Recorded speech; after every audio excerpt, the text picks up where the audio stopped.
নমস্কার সবাইকে, কেমন আছো সবাই? আমি অনামিকা। প্রতিদিনের মতো আমার একটা ভিডিওতে সবাইকে ওয়েলকাম জানাই। আজ রবিবার, মেয়ে আর মেয়ের বাবা দুজনেই বাড়িতে।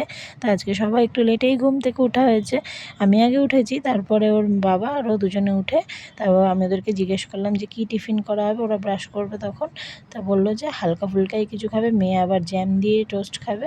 তাই বললাম ঠিক আছে, জ্যাম দিয়ে রুটিটা সেঁকে দিলাম। তো ওর বাবা বললো আমিও সেটাই খেয়ে নেবো, কারণ আজকে আবার এই চিকেন খাওয়া হবে দুপুরবেলা। আর ওই জন্যই বললো হালকাই কিছু খাই, লুচি টুচি আর করতে হবে না। রোববার এক একদিন করি, কিন্তু বললো করবে না, খাবে না যখন, তা করে লাভও নেই। তারপরে এই যে চলে আসলাম সোজা রান্নাঘরে। আগেই চিকেনটা ধুয়ে রাখলাম, রেখে পেঁয়াজ কাটতে বসেছি। পেঁয়াজগুলো এত ঝাঁঝ, 7-8টা পেঁয়াজ কাটতে কাটতে আমার চোখ দিয়ে অনবরত জল। আমি তো চোখ বুজে বুজে কাটছিলাম, ভাগ্যিস আমার হাতটা কেটে বাদ হয়ে যায়নি।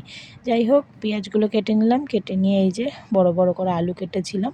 আলুগুলো আবার দেখেই বুঝতে পারছো আমি তাহলে কী রান্না করব। আমি আজকে রান্না করছিলাম বিরিয়ানি।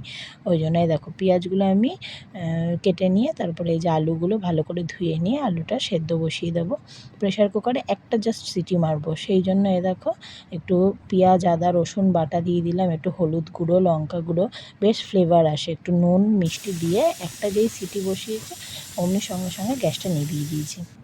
গ্যাসটা নিভিয়ে দিয়ে এই অবস্থাতে আর রেখে দিইনি, সঙ্গে সঙ্গে একদম কলের তলায় দিয়ে ওই বাষ্পটাকে বের করে নিয়েছি। নাহলে কী বলো তো, পুরো সেদ্ধ হয়ে যাবে আর একটাও আলু খুঁজে পাওয়া যাবে না। দেখো একটা আলু কিন্তু ভাঙেনি, দেখেছো কী সুন্দর কালারটা এসছে না? পুরো মনে হচ্ছে যেন ফুড কালার মাখিয়ে রেখেছি।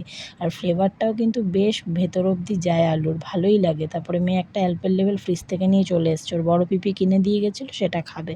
তো ওকে সেটাও দিলাম, দিয়ে ওকে একটা কার্টুন চালিয়ে দিলাম, কার্টুন দেখবে বায়না। যাই হোক, তারপরে দিয়ে এই যে পেঁয়াজগুলো যেগুলো কেটে নিয়েছিলাম ওগুলো বেরেস্তা ভাজতে দিয়ে দিলাম। বিরিয়ানিতে তো বেরেস্তা লাগবেই, সেটা করে নিয়ে ওই তেলেই আবার কি করেছি, আলুগুলো ভেজেছি। বিরিয়ানির মেন আকর্ষণ তো আলু, একটু আলু না ভেজে দিলে কি আর বিরিয়ানিতে টেস্ট আসে, তাই না? তা আলুগুলো আমি ভেজে নিলাম। ভেজে নিয়ে এদিকে ভাবলাম ভাতটাও বসিয়ে নিই, কেননা দেরি হয়ে যাচ্ছিলো অনেক। আর এসব টুকিটাকি করতে না মনে করে করে ভীষণ সময় লাগে। তা এই যে আমি তো ইন্ডিয়া গেট দিয়েই করি, ওটা দিয়ে ভালো করে ধুয়ে ঠুয়ে নিয়ে বসিয়ে দিলাম। আর যা যা দিতে হয়, একটু নুন, তেল, আর হচ্ছে তোমার একটু গোটা গরম মশলা, জায়ফল, জয়িত্রী, এইসব দিয়ে বসিয়ে দিয়েছি। লেবু ছিল না, ভেবেছিলাম একটা লেবু দেবার। এদিকে দেখো মাংসটাও কষিয়ে নিচ্ছি। মাংসটা একটু ওই চিনির ক্যারামেল একটু করে নিয়ে তারপরে দিচ্ছি। দেখো আমি কিন্তু হলুদ ফলুদ কিচ্ছু দিইনি, তাতে অত সুন্দর কালার এসে গেছে।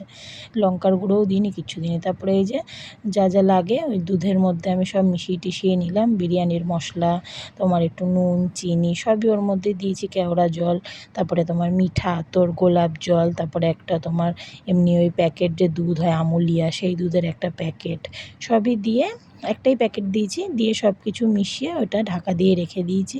আজকে আমার কাছে জানো তো জাফরান ছিল না, ওই জন্য সেটা দিতে পারিনি। শর্টকাটে করলে যা হয়, ঘরে জানি প্রত্যেক রোববারে এসবই করতে হয়। তারপরে সব গুছিয়ে নিয়ে এই যে বসে পড়লাম। ডিমটাও সেদ্ধ করে নিয়েছিলাম, দিয়ে এই যে ঘি মাখিয়ে নিয়ে সসপ্যানটার মধ্যে একে একে লেয়ারিং করে দিয়েছি সব কিছু দিয়ে। এই দেখো বেরেস্তাটাও দিয়ে দিচ্ছিলাম, লেয়ারিং করে দিয়ে একবারে, যেহেতু জাফরান ছিল না, কি কালার আসবে কেমন আসবে বুঝতেও পারছিলাম না। ওই যে মাংসের একটু রোগানটা তুলে রেখেছিলাম, ওইটা একটু হালকা করে দিয়ে দিয়েছি। দিয়ে তার উপরে ঘি দিয়ে দিয়েছিলাম একটু বেশি করে, সেটা আর দেখানো হয়নি। দিয়ে একবারে দমে বসিয়ে দিয়েছি। দমে বসানো এই করতে করতে আমার আজকে অনেক বেলা হয়ে গেছে। তারপরে এই যে একটু আলাদা করে মাংস কষিয়েও রেখেছিলাম বিরিয়ানি দিয়ে খাবে বলে। এই যে তারপরে সবাই মিলে নিয়ে একবারে খাওয়া দাওয়া করে নিলাম। ওর বাবা আজকে বেশ ভালো খেয়েছে বলে, দারুণ নাকি টেস্ট হয়েছে। কিছু সেরকম না দিয়েও ঘরে কিন্তু হালকাভাবেই করে। দেখো আলুটা কি সুন্দর সফট হয়েছে, সেদ্ধও হয়েছে। আমার মেয়ে তো খুব খুশি খেয়ে। দেখো ওর বাবা একদম চেটেপুটে খেয়েছে, এই মাংসে আর হাত দেয়নি। তারপরে আমি খেয়ে দিয়ে একবারে ফ্রেশ হয়েছি। চলো আজকের মতো টাটা, বাই বাই সবাই।